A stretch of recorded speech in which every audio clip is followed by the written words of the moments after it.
The Joe Rogan Experience. I've then dug into what's happening with Chinese buying, the Chinese government or Chinese nationals buying farmland, and I've got a map, if I can find it, of where they're buying this land, and it's around U.S. military installations. They're buying up land around U.S. military installations, and so when you look at the amount of land that they're buying, it's not all that much. I mean, it's a lot of land, but given as much land as there is, it's like maybe less than 1%. But when you look at it strategically around military installations, it's really concerning, and then when you look at what's happening at those military installations that they have land around, like B-2 stealth bomber training, drone training, and all, it's very, very troubling. God, it's so strategic where it's all placed. Yeah, if I can get a hold of that map and show it to you.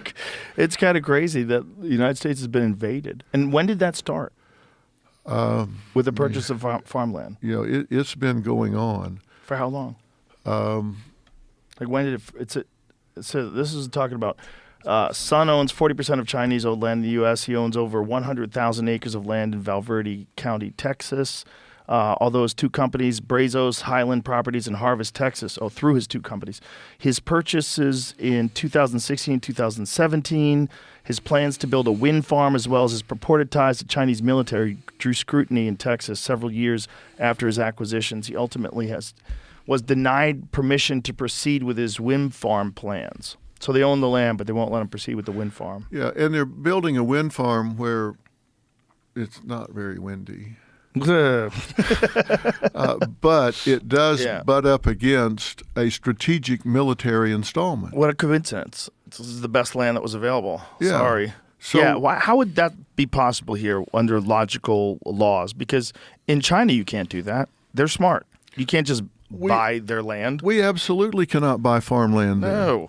No, you can't buy their businesses either. Now, we had a man on talking about this, a farmer, and he said they also own the grain elevator where we sell our grain. The Chinese own that. The Chinese government owns that. So, and I said Chinese government. Chinese own that. Now, is it the government? Is it a government agent? Who owns it? He said it's Chinese owned and controlled. If they decide to stop buying his grain, I said, what happens? He said, well, fucked. We're out of business. Yeah. And then you take that, on top of that, the topsoil crisis in this country. Yeah. They've got like 60 more crops left. Yeah. Unless they do something radical to change it. Yeah. And again, I want to be real careful about how I talk about this, because I'm not trying. Look, we have so many Chinese Americans here that are wonderful people that contribute so much. I don't want to say anything to create any animus against these people or Chinese people in general. So many of these people are trying to get away from the Chinese Communist Party. They're just trying to get away from them. How they're getting out, I don't know. It's a long way and it's expensive, and you don't just wake up in China and say, I think I'll take a vacation. That's not how that works. You got to get a visa, right? You got to get permission to leave. You got family back there. I don't know how they're getting out, but I know that we've got an awful lot coming across our southern border. And when military-aged Chinese men are showing up at the border, and it's mostly in California where they're showing up, and it's an awful lot. You really, wild. You really have to wonder. You really do have to wonder. Did you ever think you'd be in a position where you'd be talking like this? No. Because it sounds conspiratorial, right? It does sound conspiratorial, and I deal with psychological issues, but these are issues that are on people's mind now. They're saying, I'm anxious about this. It bothers me. I feel like my family is under attack here. We don't have the peace of mind that we used to have. We don't have even farmers are saying, this is troubling to us. We don't know what to do about this. Yeah. We don't know how to feel about it. We don't know what to say about it. And nobody's talking about this. Well, I'm talking about it. Well, I'm glad you are. Because if not, we'll be talking about it when it's too late. And we'll be saying, how the fuck did we not see this coming? And what I want is, I think if people will start talking about it, people will hear us talking about it and say, these aren't crazy conspiracy guys. These are pretty commonsensical guys that are saying, we should just ask the questions. We should be asking, why isn't anybody asking the questions? And we're not the only people asking the questions, but we're certainly have big microphones to be asking the questions with. It's just a complete failure of corporate media that they're not asking these questions. Yeah, and that is the entire reason that I did this network, Merritt Street Media. Robin, and I was sitting at our kitchen bar at our house in California, and I was flipping back and forth between different news networks, and I was getting so frustrated. I said, why won't somebody just tell the truth? Why does everything have to be spin? Why didn't somebody just say what's happening and let us do it? The media just won't say it straight. And she was sitting there eating, she didn't even look up. She just said, well, you are the media. And I thought, yeah, well, and she said, you have a bigger audience than those last three combined, so why don't you do something about it? And it really kind of hit me hard, and I thought, why don't I do something about it? I mean, why don't I create a platform to just ask the questions and tell the truth without all the spin and let people make up their own mind? I mean, somebody needs to say, have you thought about or did you know that last year 33,000 plus Chinese came across the border illegally? Did you know that? And I just want you to know and do with it as you will. And if it causes you to start asking questions and writing your congressman or asking questions of them, then great. But you ought to at least know this is happening. I don't want you to come up 5 years from now and say, well, nobody ever said anything to me. Well, yeah, they did. I raised my hand and I said it. And maybe it'll cause somebody else to say it and somebody else to say it. Has anybody had a conversation with you about this that has an opposing perspective?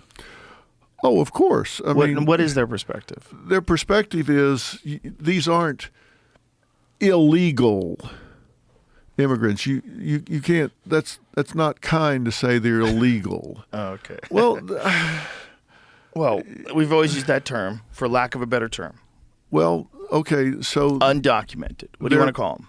Well, that's unkind. They're migrants, and I understand they want to be here. I don't begrudge them that. If I was living over there, under an oppressive government like that, I would want to be gone, and I totally get it. I would want to be out of there. I really do. I get that, but that doesn't change the fact that we have to pretend that we don't know what's going on. We need to be aware of it, and if it means that we need to say, look, this is concerning. We shouldn't be selling farmland around military installations. There's a lot of land to buy. Wonder why they're buying it right up against military installations. Have any politicians talked about this? Has Trump ever talked about this? Not that I am aware of. Why would that not be something he would bring up? Well, you would certainly think he would. Yeah. I mean, I know he's talked about the border, but I don't think he's talked about it in depth. Is it possible that he's not aware of it as far as the way you're aware of it? God, how could he not? How could he not be? But then again, the guy's got like 5 legal cases going on. He's running for president. He's selling sneakers. Yeah. See the sneakers? No, I saw fresh. that he was I'm selling. getting a pair for Tony Hinchcliffe. They're perfect for him. They're gold. They're gold sneakers. He's got like 3 pairs. One's white, one's red. Yeah. Wow, that's rough. But hey, stop it, Jamie. $400? That's like expensive. Oh, I heard there was 5,000. That's what I think they're already sold out. They're selling them online for $5,000 because we were gonna wear them for Sober October.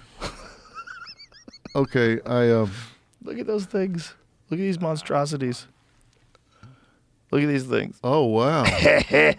You're gonna get a pair? Oh hell yeah! I can see Okay. Dr. Phil rocking a Trump gold. How do shoes. I airdrop something to you? Oh, here we how go do you again. come up? It'd be like Jamie's MacBook Pro, Got MVP. it. Got it. Bam. I just airdropped this to you. It says waiting. I am accepting it. Okay. What is this? This is this map with the military installations. You got to look at this. Is it similar to what he just showed? No. Jamie just showed where the farmland was. Yeah, So this is different. Look Okay. at this. So there's the military. That's the farmland. There's the military installations on top of it. Oh wow. That's crazy. Look at that. Now, is that, Look how much farmland they have. but is that accidental? Come on. That's not random. It doesn't seem too random, but it also seems amazing how much farmland they have. Yeah. Was this always legal? Is that the part of the problem with our open society? That any foreign country can come over here, any foreign investor can come over here and buy land? Well, I thought there was restrictions on what foreign entities could buy. So number one is Canada. Canada has the most farmland. They own 12.8 million acres here. Netherlands owns 4.9. Italy owns 2.7. UK 2.5. Germany 2.3. And China 380,000. 380,000. And this is as of 2023, Summer. June of last year. Yeah, it seems pretty strategic where it's owned. Yeah. Yeah, because if you put that back up for a second, let me tell you what's at some of these places. What it says right at the beginning is Land near the Air Force Base in Grand Forks, North Dakota, sending lawmakers into a frenzy in 2021. Yeah, there's another thing that Mike Baker, who's from the CIA, had brought up, is that one of the things that they're doing is selling cell phone tower equipment and selling routers and undercutting other companies and making like really good deals so they can set up these cheap routers and cell phone companies. And, a lot of these have been proven, especially with the company Huawei, right? When they outlawed Huawei from selling phones in this country. Yeah. They were proven that some of their technology has third-party access. They can do things and siphon information and perhaps even, intercept cell phone signals. Yeah. Well, at that, where they bought in Utah, it's the largest supersonic authorized restricted airspace in the United States. They've got land right next to it. Whitman Air Force Base, B-2 Spirit Stealth Bomber Base, missile and drone operations, MQ-9 Reaper, Global Strike Command, 3 intercontinental ballistic missile wings, and they're right next to it. Fort Liberty, they're right next to it. I mean, all of that stuff. Why would you want your biggest global threat next to those? You have no idea what they have there. I don't play StarCraft, but I imagine if I was watching someone play StarCraft and all this was setting up, I'm like, oh, they're going to get smoked. Yeah, that's. I mean, it's just. It's insane. I think you got to be concerned. But it's just weird that it's legal. It really is. It's really weird, and especially given what we know about Chinese corporations, that they are a part of the government. They work hand in hand. They don't get to be independent. Yeah, and says still lawmakers from both parties want to limit purchases by Chinese companies, especially those with ties to the Chinese government, which is all of them, and individuals. To this end, there are several bills in Congress aimed at limiting Chinese ownership. Separately, the Biden administration is tightening its rules over who can buy land near military bases.